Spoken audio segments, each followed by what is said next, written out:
So I've had this idea. Let's revisit games I never enjoyed, sometimes even hated. Games that are considered perfect by many, but for some reason or another, I just really didn't like them. But how do I do that? Welcome to Run It Back, the series which we do just that. There are plenty of games that are considered loved by many, but for some reason or another, I just never connected with them. To preface, this series isn't intended as a rage bait or to make fun of any popular video games, but to compare my old views to the views I have now. Did another playthrough change my mind about it, or will my opinions remain unchanged?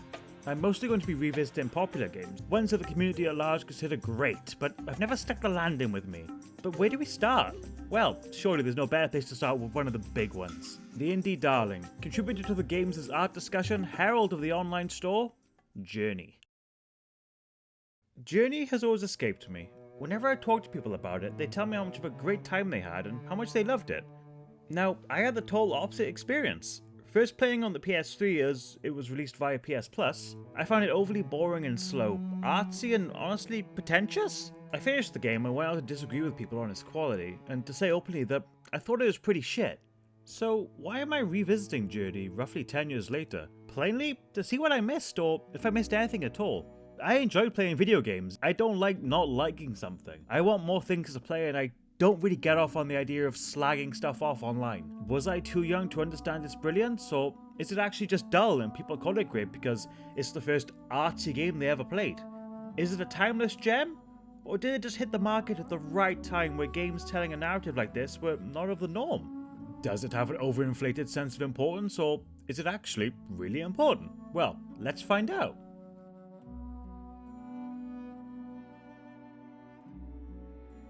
Starting the game, I am struck on how good it still looks. The art style really does wonder for Journey considering it's 12 years old now. Picking up my little candy corn here, who enjoys jump scaring into frame, we're off. No dialogue, no explanation, and I'm perfectly fine with that. A game that over-explains itself can often be tedious. But I am immediately bored. And that's on me at this point, as I do have a pretty short attention span. I'm really trying this time around to give it a fair chance free of my biases, but the lack of context is tricky for me. Maybe a little painting, or just like something, a little bit of music, something to pull me in. It starts very quiet, which isn't bad, but I need a hook. I need a hook. I collect bits of myself and gain a little jump. Ooh. Now here I find myself wishing the game was actually a 3D puzzle platformer. I feel like the control scheme really leans towards that, you know, there's quite a limited moveset for your character, so you gotta figure stuff out. I like that idea. Yeah. Wandering around, I found this mural, showing me that the pillars in the sand mark the dead candy corns. Ooh. I'm not sure what to call myself, by the way. Let's say pumpkin. Being perfectly honest, my interest was piqued a little bit here. Where I found myself not really enjoying how the game felt, I enjoyed this method of storytelling, you know, telling stories through pictures you discover. Kind of like what they did with the God of War remake, but without Atreus explaining everything. Sometimes it's just nice to interpret things your own way, you know, and figure out stories like that, rather than have a character hold your hand the whole time. I really didn't like that God of War remake, that'll be on this series soon. Regardless, I rushed to the end of this section, not really feeling sold yet. But it's only been 10 minutes, so I need to give it a fair shot. Here we receive a little cute cutscene.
Not really sold yet, still kinda confused.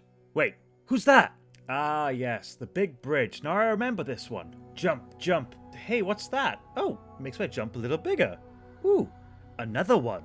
Ah, reward dopamine. More boring dunes now, but I made a little carpet friend, and I made quite a few of them actually.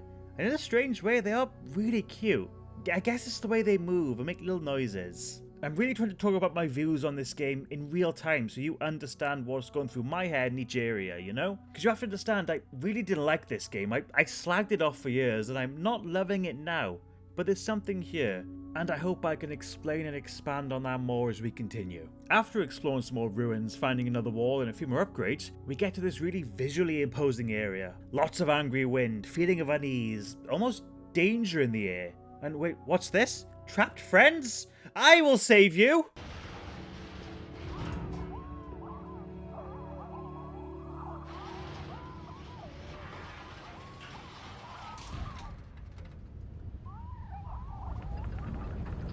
So, I figured out every meeting with the white ones, you know, the tall guys, gives us more of this map, right? Well, that's detailing our journey, haha, and it's very appealing, very Ghosts and Goblins-esque. I like viewing the character's story in this way. It's very visually, like I say, visually appealing is what I'd say. Pumpkin made more friends.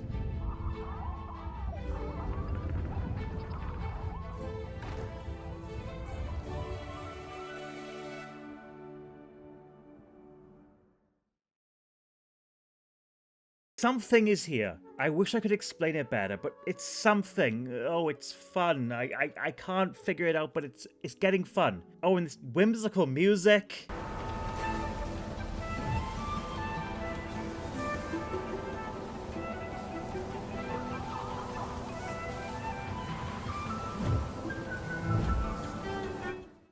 Was I really so wrong about this game all those years ago? Well, no, they stole this from Sonic Adventure. But this shot, the music I haven't mentioned that, as it's something that's been slowly building as the game has gone on. Very atmospheric, very appropriate for each setting, which is really good. I mean, honestly, a 10 out of 10 for the soundtrack. I don't think I'd be listening to it out in my spare time, but it fits each area great. Since I've been picking up all these upgrades, I have a little bit more freedom with my jumps. The game feels so much more fun now, a lot more freeing. This tower I found was a highlight of that, as I couldn't make it to the top without some creativity. This little, like, natural puzzle in the world was quite nice. Of course, if I had been collecting more upgrades, I wouldn't have had that trouble, but just missing it by an inch really made it a lot more interesting to me. Although I can't figure out how to get up here. Oh, I shout! Got it. Again, I'm really trying to express and walk you through how I was feeling as I was playing this game. I took notes every few minutes, you know, so I could really get accurate for every moment. There is a charm and a magic here. I don't love it yet. I don't think it's amazing. I don't think it's this great masterpiece people call it. But I can start to understand why it stood out. I'm still under the opinion that if this was released a little later, you know, like 2016, 2018, it wouldn't have hit as hard as it did. But who cares about this? Look at this shiny fucking sand. It looks like a coffee advert, for God's sakes. Fuck a hole!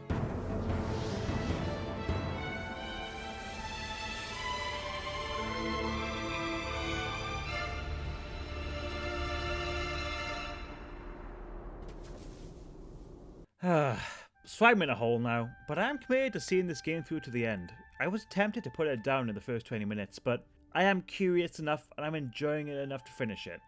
I do wonder if Breath of the Wild took inspiration from these mural art though. It's very similar. I'm loving this blue area, a lot of like nice under the sea tones. Oh, and collecting things feels so nice. I think I figured it out.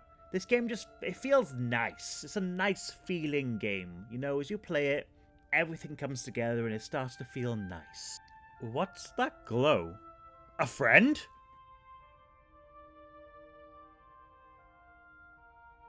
So something I've said since day one about this game. It doesn't matter how much I used to shit on it and how much I used to think it was bad. I've always said this game has an amazing multiplayer system. You have no idea who the other player is until the end of the game, but the worlds just seamlessly come together and your adventure becomes one. It really is wonderful.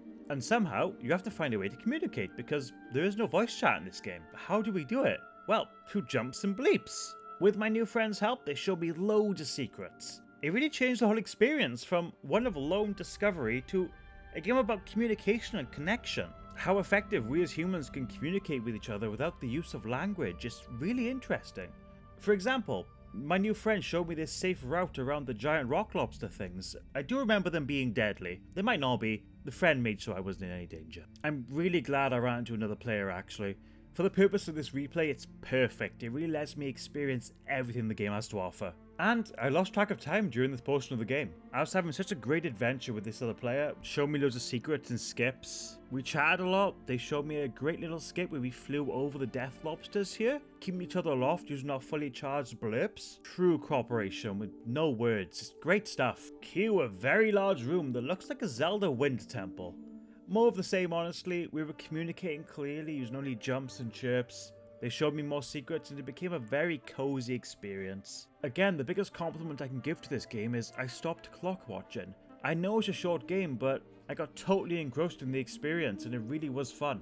And so went our journey. Next, the snowy mountains, a step closer to our mysterious goal. I fell a bunch, wandered beautiful snowy tundras, hiding behind rocks to avoid being blown away, avoid an evil crayfish by sticking to the left. All nice and easy stuff. We do lose our jump here as it's very cold, or at least a consistent jump, as if we cuddle, we get less cold. Hey, I feel kinda sleepy.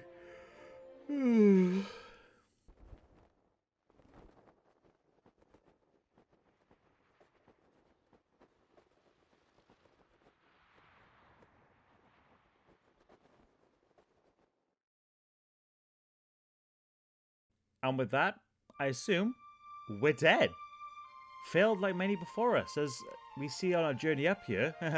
The mountain is littered with the little pillars marking the dead. Until the tall dudes are like, hey, can you dig it? And we're like, yeah, I could dig it. And we rise up from the dead. Or at least that's what I think's happening. I'm not sure if it's my spirit moving on or my body. Not really sure.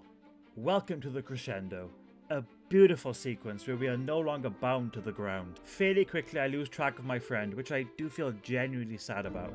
But the music is rising and my little carpet friends are here and the big carpet friend is here and the waterfalls, it's fucking beautiful and the wind is wondrous and oh man.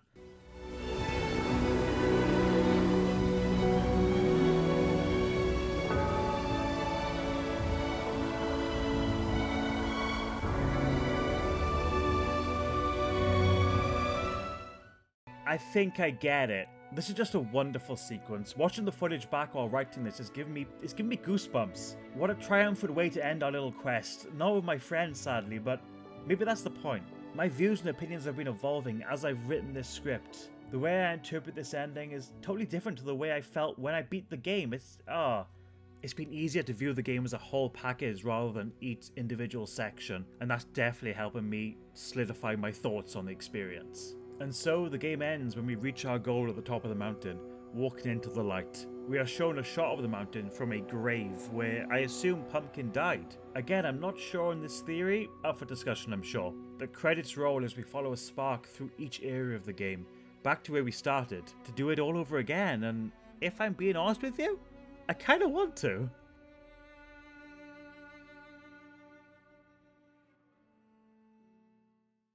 I really genuinely thought Journey would be an easy game to start this series off with, but I'm so wrong and I'm so conflicted. Firstly, I want to apologize if this video seems all over the place. I've been writing it organically, so my thoughts kind of change as it goes on to reflect how I've been feeling during each part of the playthrough. I hope that comes across and is easy to understand in the final product. But Journey? I just don't know what to think about it. As a package, as a story, as a work of art, I think I've come around to it. It's really fun and I really enjoy thinking about the bigger picture it's trying to paint. I don't overly care for the lore of the game, if you could call it that. You know, the things you learn from the murals and the other little secrets, I don't think I've been given enough to care about in this world and its story. But its bigger theme of life and rebirth, I'm not really sure what it's trying to say, but unpacking those themes is extremely fun. I could be totally wrong, but that's what makes good art, right? Is the opportunity to interpret and understand it in different ways. And if that's the case, Journey hits out the park. I think by the end, overall, the gameplay is still a little dull. I understand why it's the way it is, and it's more about the experience than the gameplay, but that's still a thorn in my side. I'm going to consider this first episode of Run It Back a wild success. The purpose was to reevaluate a game, and I think that worked wonderfully. And now I have plenty of games I can continue doing this with, and I'm really looking forward to doing that. Although, unlike Journey, changing my opinions on those games might be a little harder to do. What games have you experienced this with? Something you hated only to come back years later and enjoy, or something that wider population loves but you just can't get into? Let me know, please. And again, as always, thanks for watching. See you soon.